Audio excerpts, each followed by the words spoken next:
Assalamualaikum warahmatullahi wabarakatuh. Saya Azra Udila binti Sadun, nombor metrik 1172268. Dengan nama Allah yang Maha Penyayang lagi Maha Pengasih, kupanjatkan kesyukuran kerana dengan ini saya dapat menyiapkan buku ini untuk meningkatkan kefahaman masyarakat tentang jual beli saham.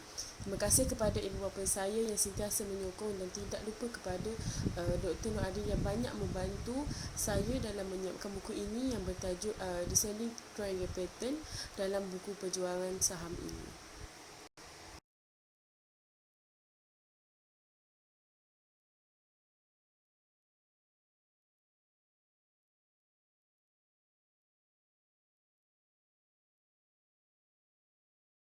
Pengenalan, analisis teknikal dapat memberi idea dan maklumat bahawa untuk kita mengetahui di mana harga saham meningkat ataupun menurun. Oleh itu, kita perlulah mencari dan mendapatkan sumber maklumat yang mudah kita baca dan senang dibaca, mudah juga untuk difahami. Kerana carta adalah elemen asas analisis teknikal yang paling penting untuk kita guna dalam pelaburan saham. Ia bertujuan analisis carta adalah untuk kita kenal pasti dan kita menilai trend harga dengan objektif untuk kita memperolehi keuntungan dari pergerakan harga di masa hadapan.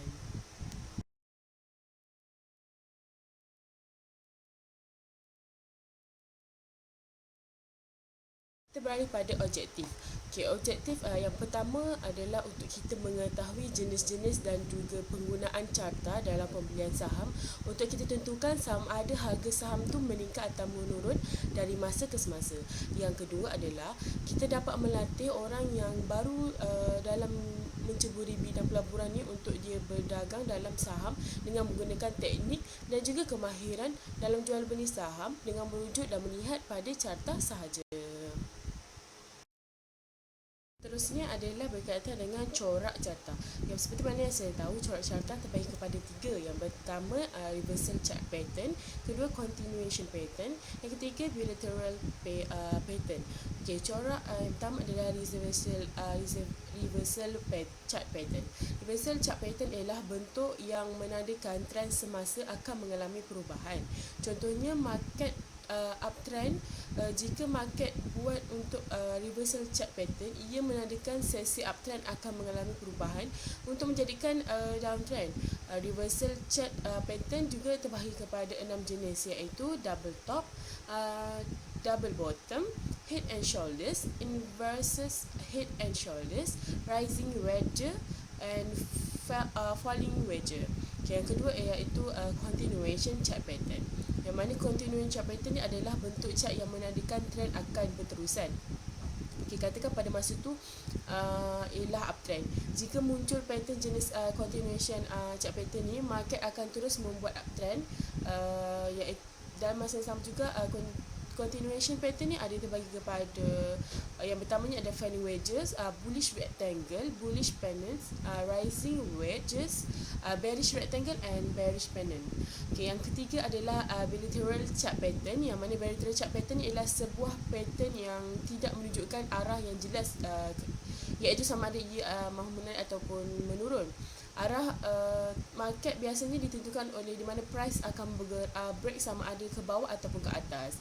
Pattern ni juga ada terbahagi kepada tiga, yang mana dia ada ascending triangle, descending triangle and symmetrical triangle.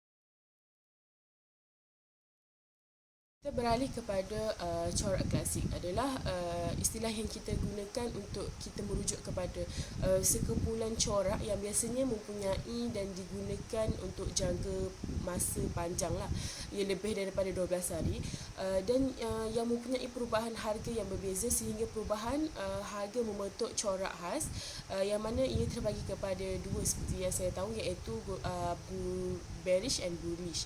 Okay, bullish ni adalah prestasi pasaran dalam keadaan yang menaik, dan pada ketika itu banyak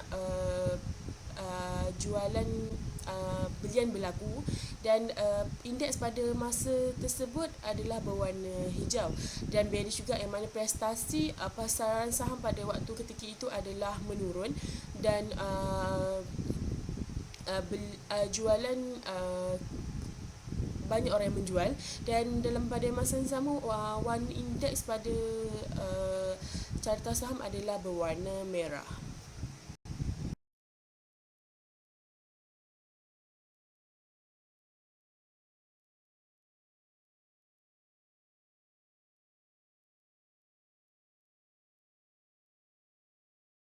Seterusnya saya akan menerangkan berkaitan dengan corak segitiga menurun, yang mana tugas ini yang saya dapat. Okey, corak segitiga menurun ni yang mana orang panggil descending triangle pattern. Okay, adalah sejenis corak grafik yang sering digunakan oleh ahli carta dan pelaburan untuk bagi pembelian dan penjualan harga saham. Okay, corak carta segitiga menurun ni dia terbentuk di hujung aliran menurun. Okay, corak segitiga menurun adalah bertentangan dengan corak segitiga menaik. Corak ini dikenali sebagai corak segitiga menurun, yang mana corak segitiga menurun ini boleh menjadi bearish, iaitu saham dalam keadaan menurun, atau bullish juga, saham dalam keadaan menaik.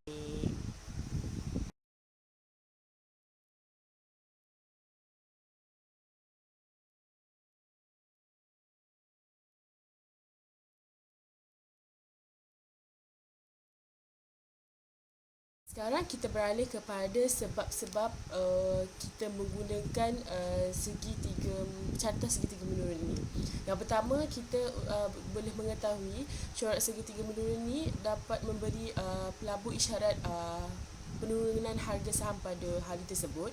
Yang kedua, menunjukkan bahawa harganya akan terus turun ketika corak itu terjadi. Yang ketiga adalah ia boleh dijadikan rujukan untuk menentukan harga saham dalam pasaran semasa adakah sentiasa dalam keadaan menurun.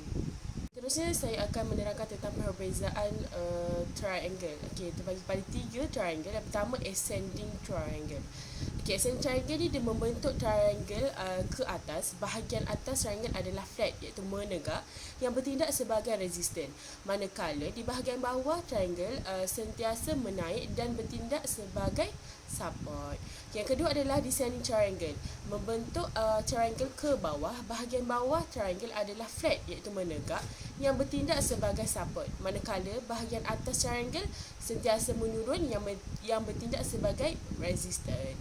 Okay, symmetrical triangle iaitu symmetrical triangle iaitu sering dilihat sebagai corak kesinambungan, iaitu continuation pattern, yang menandakan tempoh pergabungan trend tertentu sebelum ia bersambung.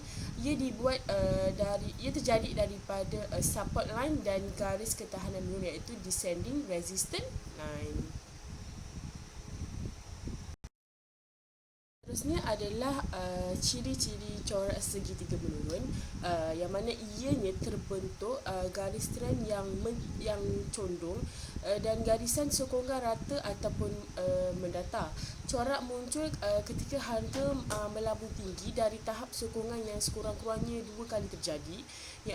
Dalam masa sama, corak carta segitiga menurun ni ia berlaku selepas akhir penurunan ke arah aliran menurun. Kepada height semasa kita menggunakan carta segitiga menurun, semakin lama harga menyentuh tahap sokongan dan rintangan, corak carta lebih mudah untuk pelabur percayai berkenaan dengan penurunan harga pada hari tersebut.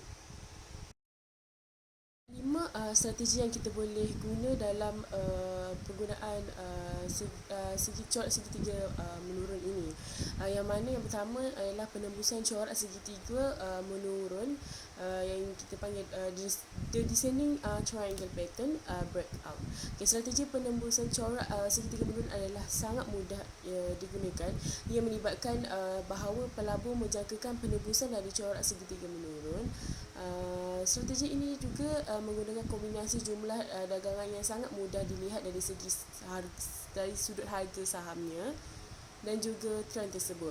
Okay, carta 1 menunjukkan corak segitiga menurun Telekom Malaysia Berhad.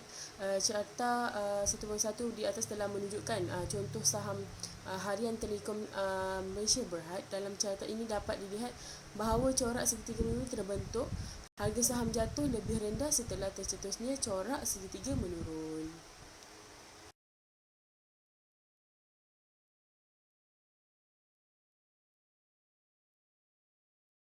Beralih kepada strategi kedua.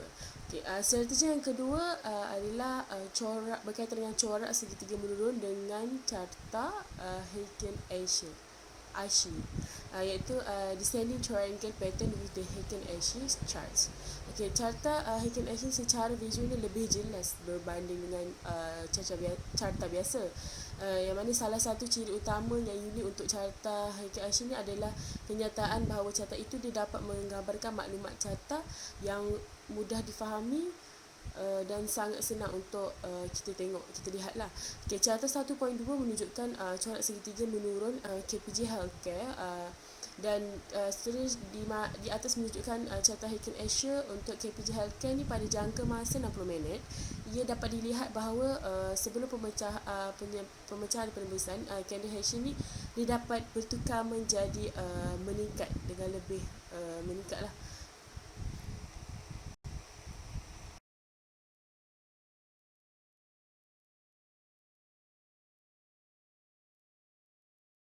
Yang ketiga adalah strategi yang mana segitiga menurun berkait dengan purata bergerak yang dipanggil sebagai descending triangle with moving average.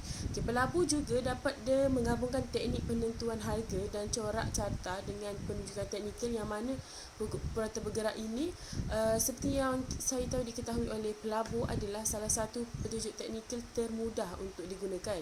Seperti mana yang saya tahu, moving average terbagi kepada dua, iaitu simple moving average SMA, iaitu ialah dia mempunyai kelebihan yang mana dia mungkin kurang berlakunya false signal, tetapi signal untuk beli dan jual lagi lambat kerana pergerakan simple moving average lagi perlahan, manakala exponential moving average EMA mempunyai kelebihan yang mana ia dapat memberikan signal beli dan jual dengan lebih cepat, tetapi dia boleh berlaku banyak fake signal lah kerana ia mudah mengikut pergerakan harga.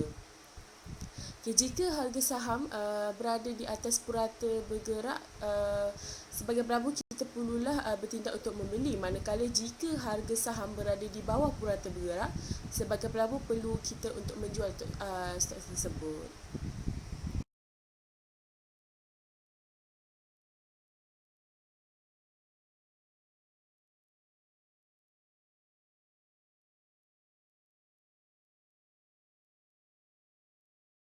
Strategi yang keempat adalah berkaitan dengan corak pembalikan segitiga menurun di bahagian atas, yang mana dipanggil sebagai the descending triangle reversal pattern at top, iaitu jarak minimum harga bergerak sebelum berlakunya penembusan ia dapat diukur dari awal ketinggiannya. Jarak ini diceritakan lebih rendah setelah harga menembusi di bahagian corak bawah tahap sokongan. Corak pembalikan segitiga menurun ini dia boleh menjadi sangat mudah untuk diperdagangkan jika kita dapat melihat corak sebelumnya berlaku penembusan. Okay, pada carta 1.4 menunjukkan corak pembalikan segitiga menurun di bahagian atas pada bahagian company Oriental Food Industry punya saham. Sekali yang kelima adalah strategi yang mana corak pembalikan segitiga menurun di bahagian bawah, yang dipanggil sebagai descending triangle reversal pattern at bottom, yang mana tahap sokongan mendata menandakan harga terendah dan pelbagai percubaan untuk meningkat membawa kepada kenaikan yang lebih tinggi, yang mana carta 1.5 adalah contoh corak pembalikan segitiga menurun di bahagian bawah, syarikat Apollo Food Holdings Limited.